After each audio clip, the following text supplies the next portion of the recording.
2021년 5월 6일에 시작되는 챔피언스리그 준결승 2차전 첼시와 레알 마드리드의 경기를 예상해 보도록 하겠습니다. 경기는 첼시의 홈구장인 스탠포드 브리지에서 펼쳐집니다.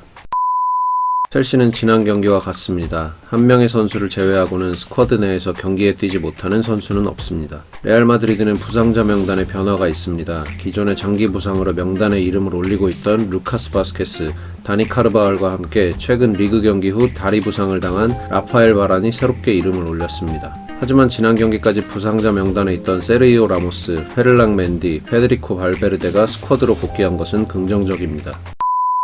챔피언스리그 경기 4일 후에 치러진 풀럼과의 홈 경기에서 첼시는 5자리를 바꾸는 모습을 보여주었습니다. 강등권 팀과의 경기였지만 챔피언스리그 진출권을 안정적으로 확보하고 3위인 레스터시티와의 격차를 줄이기 위해서 결과와 실리 두 가지 모두를 가져와야 했습니다. 그럼에도 챔피언스리그 경기를 의식해 은골로 캉테와 조르지뉴를 모두 선발에서 제외하는 강수를 두었습니다. 그 결과는 2대0의 승리였고 3위인 레스터시티의 무승부로 승점차까지 줄이게 되면서 첼시에게 최고의 결과를 가져온 주말 경기였습니다. 챔피언스리그 경기도 홈 경기인 만큼 첼시에게는 여러모로 좋았던 한 주였다고 볼 수 있습니다. 반면 레알 마드리드는 앞선 경기팀이었던 PSG와 상황이 비슷했는데요. 리그 우승 경쟁에서 아틀레티코 마드리드에게 2점 뒤진 2위를 기록하고 있기 때문에 리그 중위권인 오사수나와의 경기도 쉽게 치를 순 없었습니다. 총 4자리가 이전 경기와 바뀌었고 수비 라인을 유지하면서 첼시처럼 중앙 미드필더인 토니 크로스와 루카 모드리치에게 휴식을 주었는데요. 2대0의 승리를 거두기는 했지만 76분에 첫 골이 나오기 전까지 어려운 경기를 했기 때문에 선수들의 체력 소모가 꽤나 있던 경기였습니다.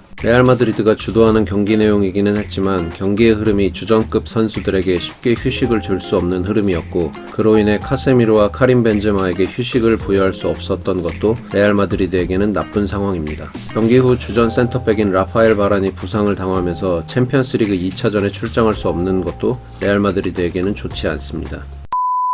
첼시의 라인업은 1차전과 같을 것이라고 예상합니다. 챔피언스리그 경기를 위해 휴식을 준 안토니오 리디거, 세사르 아스필리쿠에타, 조르지뉴, 크리스티안 퓰리시치와 30분만을 소화한 은골로 캉테가 모두 선발로 복귀할 것입니다. 기회 대비 득점력은 아쉬웠지만 좋은 경기력을 보여준 라인업을 굳이 바꿀 필요는 없을 것입니다. 레알 마드리드는 본인들이 가장 잘하는 4-3-3 포메이션으로 다시 돌아갈 것입니다. 부상을 당한 선수, 부상에서 복귀한 선수들을 고려해서 라인업을 꾸리겠지만 전체적으로는 경험 위주의 라인업을 구성할 확률이 높습니다. 라파엘 바란과 다니 카르바알이 빠진 자리는 세르히오 라모스와 마르코 아센시오가 메울 것입니다. 다만 복귀한 선수들의 부상 정도에 따라 라인업에 변화가 있을 수 있습니다. 세르히오 라모스의 근육 회복이 덜 되었다면 나초 페르난데스가 센터백으로, 코로나 바이러스의 여파가 크지 않다면 오른쪽 풀백 위치에 페데리코 발베르데가 선발로 나올 확률도 있습니다.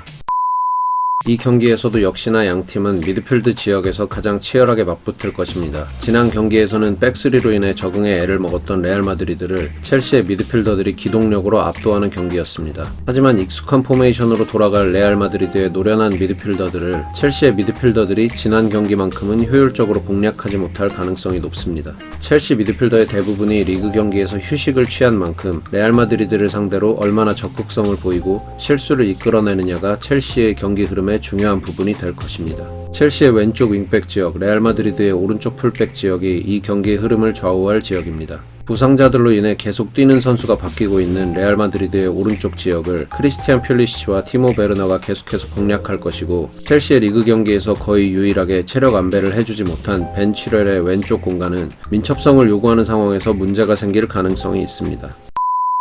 첼시에서 주목해야 하는 선수는 바로 티아고 실바입니다. 경기의 상황상 수비적인 흐름이 1차전보다는 많을 것이고 이런 상황에 어린 선수들은 쉽게 분위기에 휩쓸릴 수 있습니다. 챔피언스리그 4강이라는 큰 경기에서 선수들을 침착하게 이끌어갈 수 있는 티아고 실바의 존재는 첼시에게 매우 중요합니다. 체력이 부족할 수 있는 벤 치렐과 메이슨 마운트의 왼쪽 라인과 경험이 적어 불안할 수 있는 안토니오 리디거, 안드레아스 크리스텐센을 올바르게 플레이할 수 있도록 하는 것도 티아고 실바의 임무 중 하나입니다. 레알 마드리드의 키플레이어는 바로 에데르 밀리탕입니다. 레알 마드리드가 주도하는 흐름이 조금은 더 높겠지만 체력적으로 앞서 있지 않은 레알 마드리드에게 오픈 찬스가 많이 날 것이라고는 생각하기 힘듭니다. 세트피스에서 승부가 갈릴 수 있고 세르히오 라모스가 빠진 현재 레알 마드리드의 가장 강력한 세트피스 옵션은 에데르 밀리탕입니다. 잔실수가 많은 유형이기 때문에 수비에서의 안정감을 유지하는 것도 에데르 밀리탕에게는 중요합니다.